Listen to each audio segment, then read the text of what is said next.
Inventor and advocate for climate change, Nkrumah Fong has developed a groundbreaking vehicular tailpipe exhaust absorber and a capture device, it's called. He joins us to talk about what we can do to reduce our carbon footprint. Nkrumah, welcome to Smile Jamaica. How are you, sir?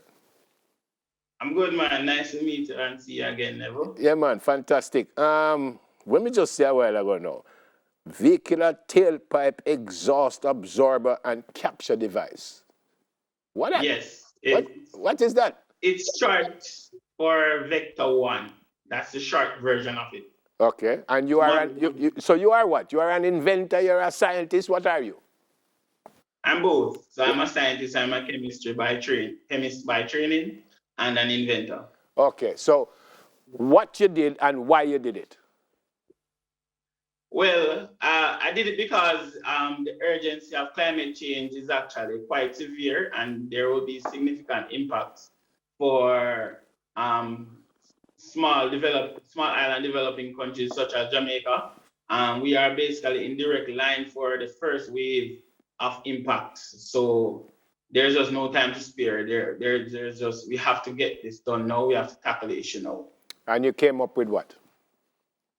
So what I came up with is this device that does a direct capture of emissions from the vehicle tailpipe. So I invented the device around 5 years ago. And all right, so seems like Nkrumah, well, he's frozen now, so hopefully we'll get him back. But I think we could see it at the back. I've been basically toiling through, I was trying to figure out how I can get it done. Decided to go ahead with design. All right, you're going to have to go again, Nkrumah, because we lost you for a couple of seconds just now. So start the response again, please. Oh, sorry about that. Yep. So yeah, I was saying that the emissions, there's a need to capture the emissions at the source. Yep. And the need to develop this technology was made aware to me a few years ago. So I decided to tackle the device as a chemist. Yeah. So when you say capture it at the source, so no emission at all from your tailpipe? So there's no way to get no emissions, but we can certainly capture a significant portion. As much as 70% of CO2 emissions can be captured from the tailpipe. And it's not necessarily just tailpipe. So capture and where it go. So where it go, when you say you capture it, where it go? So we basically convert it to a different form. So molecules exist in different forms, and we'll basically do a conversion from a gaseous state to a more solid or a liquid state. Not necessarily a direct conversion, but you're converting one molecule in a different type of molecule. Yeah. So in the case of carbon dioxide, we convert it to a different form that is not a gas. Yeah. That's interesting. Not that I understand everything you said, but it is interesting. On bikes too, or just cars? Pretty much all vehicles that produce carbon or a high concentration of carbon dioxide. Yeah. So vehicles, bikes, boats, even buildings. Yeah. I'm not certain when this was written, but I'm reading here that you're looking for Jamaican data testers. Beta testers. Yeah, so which means much we're at the phase where we are testing the device. So we toiled through the research and design, and we're currently now testing the device. So we're asking persons if you're interested to use the device, reach out to me, and I will try to get you a free device to use this year.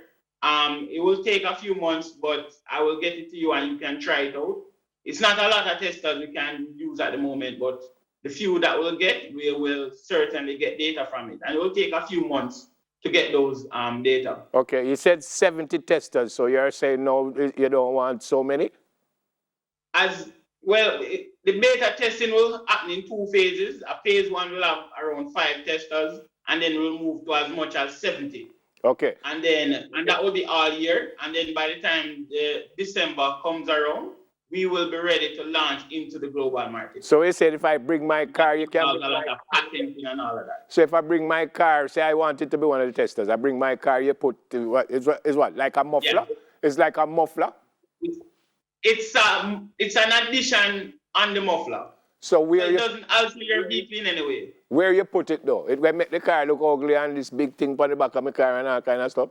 No, well, the current design that we're working on, we have brought it down to as much as we can, but it still does need to have a fair amount of space to collect the exhaust because you're basically converting a gas down to at a molecular level, you're converting it, so it needs space. So it won't be as bulky as a thing, and it will be on the bumper, the back bumper. It'll be on the back bumper. So Right. you will be able to see it then. Then that's not going to make the car ugly, Bridget. Nah, man, there's ways you can do the design that makes it look good, and the persons have an option to put it under the bumper and not necessarily on it. Yeah. It helps with fuel consumption? Yes, it does. It does. Believe it or not, when you drive your vehicle currently, you are actually using some of your fuel to burn off the exhaust in your catalytic converter or your particulate filter. So this device doesn't need to do that. So you'll save that fuel. Yeah. Well, the only part of that I understand is that you would save that fuel. The rest what you say before that, but I don't want to certain, but that's why you are the scientist and I am not. All right, so when will it be ready for the testers now? So again, we're in the beta phase 1 testing. Yeah. So those 5 units will pretty much go out in another month or so. Okay. And then the phase 2 testing will happen in around 2 months' time.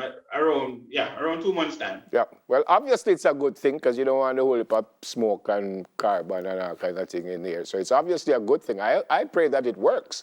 How much for it if and when you're ready to sell it? Well, I won't disclose the price right now, but let's say it will be quite affordable compared to the device currently underneath the vehicle. Okay. All right. And I'm looking at a car now. It's on the back of the car. That's what we're talking about right there? Yes. So that's just a simple. This just gives you a simple idea of the location of the device. Okay. Yeah, well, that don't look so bad. It don't look like it ugly up the car. Nah, man, as I said, I can make it look really good. All right. And you have different sizes or it's just one size? Different sizes, different colors. Yeah, well, The person can even customize and tell me which color they want, which design they want, and stuff like that. And Krumah, I love it. I hope it. Well, you say it work. You say it work already, right? It does work. Yeah, well, I hope you make plenty money off it and you can go foreign and all kind of thing. No, I'm serious. That's scientists don't want money. Well, it's patent protected, so the aim is to monetize it. Yes, commercialize Yeah, let me it. That's say, a big man. goal for us. All right. Good to see you, Bridget. All right? And you stay safe and God bless you and your family. All right? Yeah, but can I just say a quick thanks to some of my sponsors? Quickly. Quickly. All right. So I would really like to thank Carlington Burrell. He's the CEO of Caribbean Climate Innovation Center, and Sandra Glasgow at Revo. Yeah. And Dr. Vassal, Dr. Foley at the University of West Indies. Yeah. They have really been instrumental in my development. Fantastic. I never been for interviewing you this morning. Take care of yourself, Bridget. All right, yeah, man. You too, never mind. And Krumah Fong, Chief Executive Officer and founder of Consolidated Environment Research Lab. Man, he's a scientist. Can't believe it. All right, as we continue to be inspired by innovation, let's take a look at a few that have enhanced efficiency at the workplace. We spend most of our time at our workplaces, carrying out tasks between the hours from 9 to 5. But did you ever stop to think about the tools that you interact with on a daily basis? Well, this morning we will highlight a few inventions that shaped our workplaces. Henry Ford 5-day work week. We may complain about it, but the work week used to be a lot worse and a lot longer. Henry Ford coined the idea of the work week and the weekend when he wanted to attract better talent to his workforce. This helped switch the norm from a 7-day working week to 5. He believed higher wages and better working conditions would help keep his employees happy and productive. Gottlieb Windman, coffee maker. The start of a generation addicted to caffeine began in Germany with the first electric drip coffee maker by Gottlieb Windman. While using just paper coffee filters was already a common practice on the scene at the turn of the century, this new machine made for easier cleanup and a quicker brew popular in many offices today. Whether you love it or hate it, the cubicle had a strong impact on the modern office layout. Robert Probst developed the design for Herman Miller in the 1960s, which he called Action Office 2. It was meant to help isolate workers from noise and distraction so they could better focus on their work. Adam Osborne of Osborne Computers invented the device he named Osborne One in the early 1980s. While technically portable, it weighed 25 pounds, had a 5-inch screen, and cost nearly $1,800. This invention was able to take technology and our work anywhere with us. It also changed the game in terms of working remotely and the types of environments we consider our workplaces. The elevator. We can all thank Mr. Elisha Otis for the modern elevator. His design fixed the safety issues of the elevators during his time. Otis was responsible for developing a safety brake to stop the shaft from moving if the cables broke. And those were just a few inventions that shaped our workplaces.